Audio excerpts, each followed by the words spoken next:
ফরজ নামাজের পর সম্মিলিত মুনাজাত এটা কি নামাজের অংশ কিনা, জরুরি আমল কিনা? ভাই, সালাম ফেরানোর পর ইমাম সাহেবের কাজ শেষ, জামাতের কাজ শেষ, নামাজের পরে দোয়া কবুল হয়।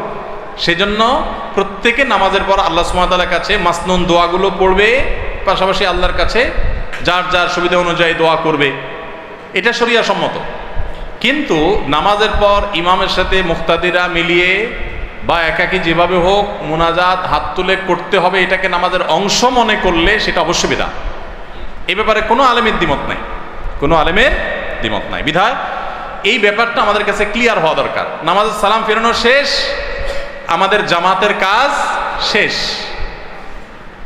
এখন প্রত্যেকে জিকির আজকার করবে, দোয়া করবে, হ্যাঁ, কেউ চাইলে লম্বা সময় ধরে করবে, কেউ চাইলে সংক্ষিপ্ত সময় ধরে করবে। এবার ব্যক্তিগত আমল, এরপর আর সম্মিলিত কোনো আমল নাই।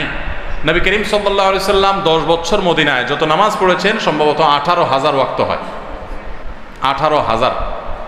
4 খলিফা 30 বছর শাসন করেছেন, এই 30 বছর তারা ইমামতি করেছেন, এই 30 বছরে আরো 3-18, তাহলে মোট 4-18 কত হয়? 72,000 বার মসজিদে নববীতে ইমামতি করেছেন নবী করিম সাল্লাল্লাহু আলাইহি ওয়াসাল্লাম তার 4 খলিফা মিলে।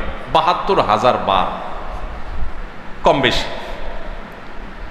এত লম্বা সময় ধরে যদি 2-4 বারও সাহাবীদেরকে সাথে নিয়ে আমাদের মতো এরকম ট্র্যাডিশনাল দোয়া করাটাকে তারা জরুরি মনে করতেন, তাহলে যারা হাদিস সম্পর্কে সাধারণ ধারণা তারা বলতে পারবেন কি পরিমাণ হাদিস থাকতো। তাহলে নবী করিম সাল্লাল্লাহু আলাইহি ওয়াসাল্লামের জীবনে কোন একটা জেহাদে ফজরের পরে বিড়বিড় করে মুখ দিয়ে একটু আস্তে আস্তে দোয়া পড়ছেন, সাহাবীরা সব ধরে পড়ছেন, ইয়া রাসূলুল্লাহ আপনি কি দোয়া পড়ছেন আমাদের শিখিয়ে দেন। সাহাবীরা এত বেশি আগ্রহী ছিলেন, সেখানে হাজার হাজার মানুষ উপস্থিতিতে এত হাজার হাজার বার নামাজ হয়েছে। কই কোনো হাদিস থেকে তো আমরা এটা পাই না যে সালাম ফেরানোর পরে সবাইকে নিয়ে ট্র্যাডিশনাল দোয়া করতেই হবে। হ্যাঁ, অবশ্যই নামাজের পরে দোয়া কবুল হয়। নবী করিম সাল্লাল্লাহু আলাইহি ওয়াসাল্লামের হাদিস রয়েছে যে ভোর রাতে এবং দুবুরা কুল্লি সালাত, এই দুই সময় কি হয়? দোয়া কবুল। আমরা অবশ্যই দোয়া করতে পারি, কিন্তু দোয়াকে যদি আমাদের অংশ বানায় নেন, ইমাম সাহেবের ডিউটি বানায় নেন এবং এটাকে আবশ্যক করে নেন, তাহলে জরুরি মনে করে নিলে সেটা কি হবে? বিদআতে পর্যবসিত হবে। এখন আমাদের সমাজে এটা তো জরুরি হয়ে গেছে ভাই, হয় নাই? কোন ইমাম সাহেব যদি না করে চাকরি থাকবে? চাকরি থাকবে না। তাহলে বোঝা গেল মুসল্লির এটারে কি বানায় ফেলছে? জরুরি বানায় ফেলাইছে। আল্লাহ বুঝার তৌফিক দান করুন।